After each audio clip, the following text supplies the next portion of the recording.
Samsung's Galaxy S6 Edge is without doubt the most hotly anticipated phone of 2015. Even the next generation of iPhone will struggle to get this much fuss and hype around it.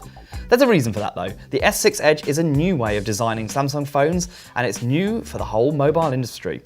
The S6 Edge is really more about design than anything else. That beautiful curved display is far more aesthetic than functional. That's not to say it's pointless, but for the time being it doesn't offer a huge range of advantages over the standard S6.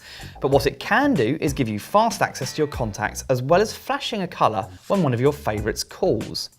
It does this so you can put the phone down on the table, screen facing down, and at a glance see who's ringing. Samsung says this is about reducing rudeness, but whatever the reason, it's a pretty cool feature.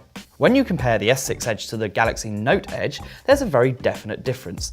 The Note Edge feels like it's a more functional display, and while it certainly had some nice features, the big question on the S6 Edge is if it will add more to that curved screen as time goes on. What the design of this new phone does achieve though is give the public what they want, and that's something new. Everyone who sees the Edge wants to touch it, and it will be the fastest selling of the two phones, even though it will be a lot more expensive. In terms of specs, there is a major change here too. Samsung has opted to move over to its own chipset rather than buying them from Qualcomm. This might have been related to overheating claims, but whatever the reason, it has managed to create a phone that is incredibly fast. There's a generous amount of memory too at 3GB, which will keep things moving along quickly enough.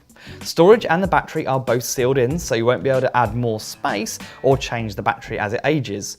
The storage is probably more of a problem, but the S6 does come with a generous 32GB at the basic level. It has options for 64 and 128GB models too. It's also worth pointing out that the S6 phones have one of the best cameras of any smartphone now, so if you're a snapper, then along with the iPhone, this handset is really the one to consider.